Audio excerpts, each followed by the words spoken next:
आइए राजस्थान भी ले चलती हूँ। प्रधानमंत्री जी, आप गए थे राजस्थान के विधानसभा चुनाव में और महिलाओं की बेटियों की सुरक्षा को बड़ा मुद्दा बनाया था। 6 माह में महिला उत्पीड़न के राजस्थान में दर्ज हुए 20,000 मामले। 6 महीने 20,000 बेटियां। आपके लिए मामले हो सकते हैं, हमारे लिए वो 20,000 बेटियां हैं हमारी। आप कहेंगे हमने देखो मामले दर्ज किए, एहसान नहीं कर रहे मामले दर्ज करके। आपका फेल्योर है कि 20,000 बेटियां दुष्कर्म छेड़खानी की शिकार हो रही हैं और आपकी सरकार अपराधियों में किसी भी तरह का डर खौफ पैदा करने में विफल और नाकामयाब हो रही है, क्योंकि आप सजाएं देने में फेल हो रहे हैं। राजस्थान पत्रिका 6 माह में महिला उत्पीड़न के राजस्थान में 20,000 महिलाओं के साथ छेड़खानी। मोदी शाह अब चुप क्यों हैं? आइए एक और आपको दिखाती हूं। यह आसान नहीं है मेरे लिए दिखाना। महिला हूं, मां हूं और बेटी की उम्र यहां पर मात्र 4 साल है। खबर हेडलाइन है, राजस्थान बच्ची के साथ 4 साल की बच्ची के साथ दुष्कर्म किया गया। छाती पर ब्लड से, बेटी की छाती पर ब्लड से आई लव यू लिखा दरिंदे ने। इसके बाद भी खौफ नहीं, डर नहीं, सजाएं नहीं। मुझे लगता है कि जितना दोष, जितनी कड़ी सजाएं हम इन अपराधियों के लिए मांग रहे हैं, उतनी ही बड़ी दोषी, गुनाहगार और सजा जो जिम्मेदार हैं इन अपराधों को रोकने में और नहीं हो रहे हैं, उन्हें भी उतनी ही बड़ी सजा मिलनी चाहिए।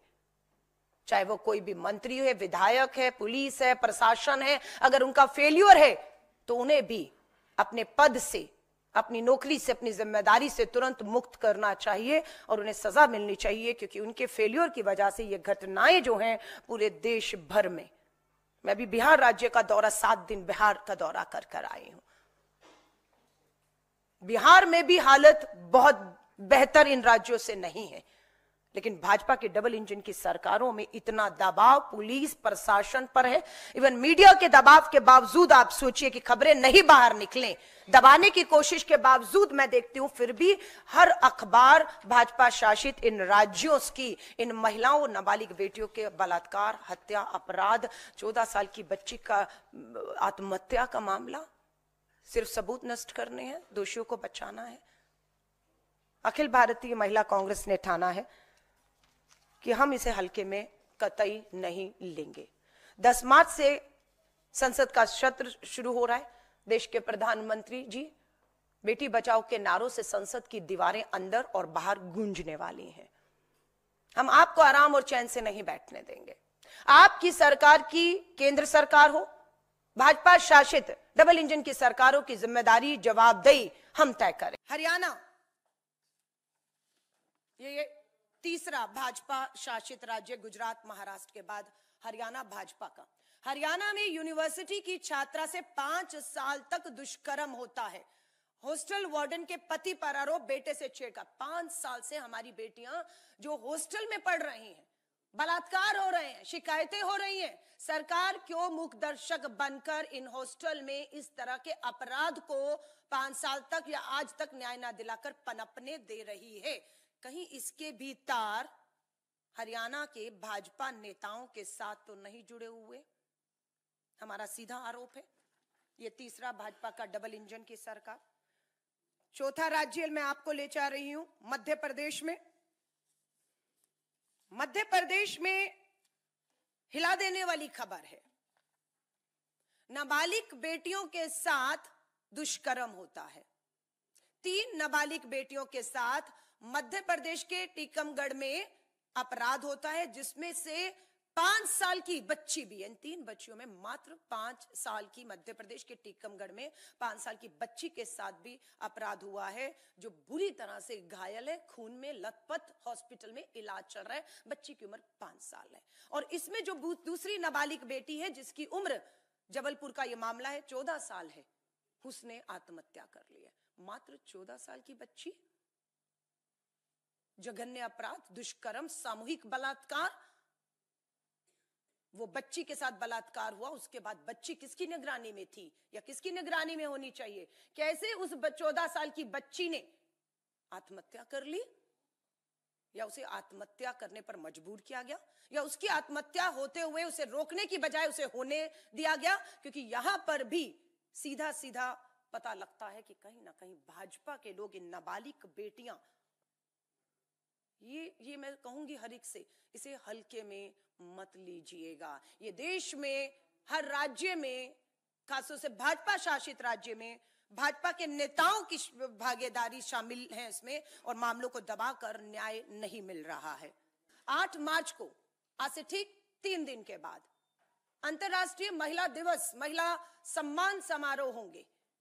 लेकिन इन बेटियों के साथ जो अपराध हो रहा है, इस पे आप पर्दा कैसे डालेंगे? इसे आप कैसे सेलिब्रेट कर सकते हैं या करेंगे? ये सवाल मैं पूछने के लिए। महाराष्ट्र ही राज्य मैंने डबल इंजन का लिया तो पहला वाक्य आपका सामने, और दूसरा, पुणे में चाकू की नोक पर 19 साल की लड़की से गैंग रेप का वीडियो बनाया गया और वायरल किया गया, और न्याय नहीं है। ये महाराष्ट्र के पुणे की घटना है, गैंग रेप 19 साल की बच्ची के साथ, और वीडियो बनाया गया, कोई कार्रवाई नहीं है।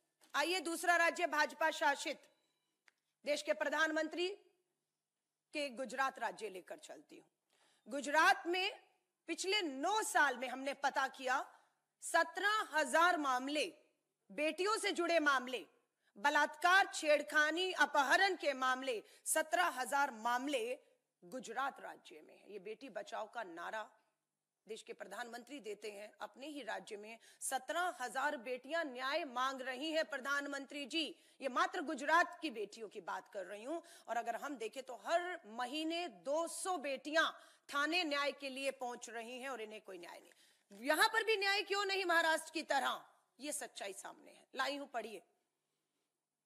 हिंदुस्तान अखबार की खबर, हेडलाइन है, बीजेपी के, गुजरात के बीजेपी के विधायक, सिटिंग आज का विधायक है, पूर्व मंत्री था इसी सरकार में भाजपा की और आज विधायक है, नाम है गजेंद्र सिंह परमार। बीजेपी के विधायक पर दलित महिला के साथ दुष्कर्म की एफआईआर नहीं होती और हाईकोर्ट ने फटकार लगाई। हाईकोर्ट ने पुलिस को बुलाया और हाईकोर्ट के आदेश के बाद भाजपा के सिटिंग विधायक गजेंद्र सिंह परमार के खिलाफ एक दलित महिला के बलात्कार की एफआईआर होती है। ये साफ दिखाता है कि भाजपा की डबल इंजन की सरकार बेटियों के खिलाफ एफआईआर या न्याय दिलाना, उनके मामलों में उनके साथ नहीं, पूरी तरह अपराधियों के साथ खड़ी है। इसलिए बेटियों को अदालत के चक्कर काट के, अदालत से आदेश लेकर एफआईआर तक, जो प्रधानमंत्री जी कहते हैं नए कानून आ गए हैं, अब एफआईआर घर बैठे बैठे होंगी, ये पहले भी था। लेकिन सच ये है कि हाईकोर्ट के चक्कर लगा के, हाईकोर्ट की फटकार के बाद भाजपा के विधायक के खिलाफ एफआईआर हुई है। कार्रवाई होगी या नहीं होगी, इसकी कोई गारंटी नहीं है, क्योंकि इस तरह का मामला पहले भी, हरियाणा का अगर मैं बात करूं, साक्षी मलिक, विनेश फोगाट के खिलाफ भी भाजपा के पूर्व सांसद ब्रजभूषण शरण ने अपराध किया। दिल्ली पुलिस की हिम्मत नहीं हुई, हरियाणा पुलिस की, भाजपा की डबल इंजन सरकार में हिम्मत नहीं हुई एफआईआर की। सुप्रीम कोर्ट के आदेश के बाद एफआईआर होती है ब्रजभूषण तब के सांसद के खिलाफ, लेकिन आज तक कोई कार्रवाई, कोई न्याय, कोई पूछताछ नहीं हुई है।